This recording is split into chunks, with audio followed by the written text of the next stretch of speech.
All right, back at it. A little bit more of my bookshelf tour. Bit of kind of random stuff I'm probably going to be reading, and suddenly swerving back into W and Z or Z. Zed's dead, baby. Zed's dead. So start off with a little bit of, I think it's Canadian. Well, it must be Canadian content. When are the GGs? Complicated Kindness by Miriam Toes. Toes? Toes? I see. I'll have to look that up before I actually pronounce upon it because I have not read it. It's one of these, Canadian authors that maybe I should try reading because I have that complicated relationship with Canadian literature, being a Canadian, in that it's such a small pool of authors and critics that there's not really for a large part of, probably I'm influenced here by my pre-internet experience of Canadian culture, which is you would read critics in like the Globe and Mail who would make mealy-mouthed reviews of books, and you'd never really have a sense of, do you like the book or not? Apparently you can't say, because if you do, you'll be at the same Toronto cocktail party with them, and that would be awkward if you dissed the book, or maybe you just weren't allowed to say anything negative about a book. It's such a small little pond that it really hurts the literature, because you can't, it's like, is something amazing or is something just like mediocre kind of crap? You would never know. This one I've heard from a lot of places in and outside of Canada that it might actually be good. So I'm going to give it a try, and I'll try not to be mealy-mouthed in whatever I have to say about it when I actually finally get to it. But heard good stuff about it. Next we've got, this is the other half of my haul of books from Italy from last year. The first of those being not Lampedessa, well, written by Lampedessa, The Leopard, which I actually haven't been able to find. Somewhere my copy of The Leopard by I'm going to just say Lampedessa at the moment because the whole name's gone out of my head. But I picked up The Leopard in Italy, and I read that, and it was amazing. And the other book that I picked up was another kind of rather well-known Italian author. I think this is actually kind of published around the same time, is Elsa Morante's Arturo's Island, which I will at some point circle around, and I will read this as well. And boy, if it's half as good as The Leopard is, I will be extremely happy and a very lucky fellow. So yes, with a little blurb from the hot Italian at the moment, which is Elena Ferrante. Astonishing, it says at the bottom of there. Yes, yes. So I don't know what I have to say about that. I don't have anything to say. I'm just talking out of my ass here. All right. Yeah. Okay. Here is a book that I picked up for a buddy read, or what was projected as a buddy read, by Jason over at Old Blues Chapter and Verse, which is Parrot and Oliver in America by Peter Carey. Even though I think I then saw something on the interwebs that he maybe has read it now already in this year. So I guess his kind of projected buddy read with a bunch of people didn't go off. So I have this. I will probably read it at some point.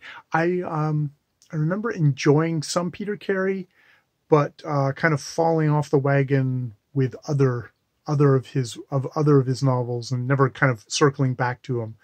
I think there was kind of one which was very much a kind of, I don't know if it was post-apocalyptic, it was very satirical, kind of futuristic novel with kind of grand circuses and kind of stuff like that, which I think it didn't really fly for me. This one, Oliver, an improvisation on the life of Alex de Tocqueville, is an aristocrat born just after the French Revolution. Parrot is the motherless son of an itinerant English engraver.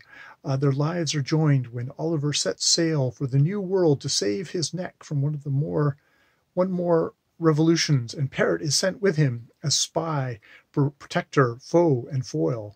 With the story of their unlikely friendship, Peter Carey explores the adventure of American democracy with the dazzling inventiveness and rich characterization, story, and language that we have come to expect from this superlative writer. Yes, Australian writer who I believe has come to live in New York, which kind of reminds me of Salman Rushdie also coming to live in New York. These writers attracted to America at a certain time of its history and kind of embedded in it, which is, speaking as someone who's a little, country that sort of grows out the top of the United States head, that I can appreciate that. I guess it's our survival techniques in the world. Then we get into W's. Tom Wolfe again. Well, not again, but W's again. Tom Wolfe, the candy-colored tangerine flake streamlined baby. This is a dizzying masterpiece of a book. The brilliant iconoclastic young author of The Electric Kool-Aid Acid Test takes you on a whirlwind tour of today's America, from the neon jungle of Las Vegas to the static carnage of auto demolition derbies, from the hysterical world of teenage pop culture to the glossy sadness of New York's empty young divorcees. Tom Wolfe takes our exploded society and puts it all together, which I believe... This is like a collection, I assume, of like kind of his kind of more magazine writings.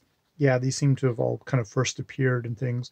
It was first published in like 1965, so 3 years before I was born. So it'll be interesting to see when I ever get around to it. I've read some of his short works, which were very energetic and very kind of plugged in some way. Sometimes what I felt was it was like brilliant magazine essay writing, sometimes just magazine writing, very energetic magazine writing.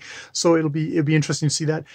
I'm of course, because of my age, I know him from like Bonfire of the Vanities, kind of these kind of bloated giant bestsellers, feel like past his best before date in a lot of ways. So it'd be interesting to see him back when he was the hot young thing versus the old thing kind of chasing after hot young things. And then we have Heinrich Zimmer's Myths and Symbols in Indian Art and Civilization. And you can tell that the actual reason I probably got this is it's edited by Joseph Campbell. So this was definitely in my Joseph Campbell kick, and this was somebody who kind of comparative religions and stuff like that very much influenced Joseph Campbell. I have to say, probably I made the effort with Hero with a Thousand Faces, which is written in a very kind of academic style. This one is as well, and I don't think I ever actually cracked this one. I held on to it. It's one of those ones I probably have to look at the introduction or the opening, actual, Zimmer actually writing, and seeing if it's something I may just be fooling myself about holding on to this. It may just be beyond me. So yeah, it's interesting what kind of things you find lodged in your, it's like, is this just like a little bit of, stratum, a little bit of flotsam that has just gotten kind of wedged in your book collection? Or is this something that's actually a part of your book collection? We've got The Last Defender, Last Defender of Camelot, contains 5 Nebula and Hugo nominees, I guess, of Robert Zelany's works. I'm assuming, here are 16 strange, beautiful stories spanning the full spectrum of Roger Zelany's remarkable career. He is someone who, I think it's the Amber, Chronicles of Amber. What the heck is his name of his series? Am I going to find it here? Probably not. He is one of these fantasy science fiction authors who I hear his name a lot, but I can't say I've ever really connected with him. I mean, 16 of his works, Hugo, we got some 5 Nebula and Hugo nominees in here, so maybe this is something I should give a try. Maybe he is someone who works better in short form, as kind of a lot of science fiction fantasy authors of kind of the middle 20th century kind of do better that way than they do in their full novels. And then finally, this is the end of my Zeds in fiction, though by no means the end of my fiction or of my library. I'll be continuing on for many more bookshelf tours. I've got Zola, Therese Raquin, so Emile Zola. This is the immediate success which Therese Raquin enjoyed on publication in 1868, 100 years before I was born. It was partially due to the scandal following the accusations of pornography. Woohoo. In reply, Zola, born in 1840, died in 1902, a year after my grandfather was born, defined the new creed of naturalism in the famous preface, which is printed in this volume. The novel is a grim tale of adultery, murder, and revenge in a nightmarish setting. A thriller, and, as L.W. Tencock says in his introduction, a cautionary tale on the sixth and seventh commandments. This early novel of Zola's is full of the black, macabre poetry, which has kept its tragic power for over a century, which is quite a bewitching description. Maybe that's why I held on to it, and yet still have not read it yet. I failed. Either I failed, or Balzac and I just came to the agreement that maybe we're not for each other. Maybe we're not. I don't know. I actually, Balzac. I have such a complicated relationship with you. Not that complicated, but so maybe I should try some Zola and see how that goes. Maybe it will go equally as poorly, or maybe I'll find the Frenchman other than Proust that I love. All right. Well, with that, that's Zed, and then we'll go on to odds and sods. A lot of odds and sods, and then probably finally to graphic novels and comic books and all my really embarrassing parts of my collection. Oh yeah. Well, that'll be healthy for me, but I've got plenty of other things. I got a couple more shelves down here to go, and we'll go from there. All right, more bookshelf tour later.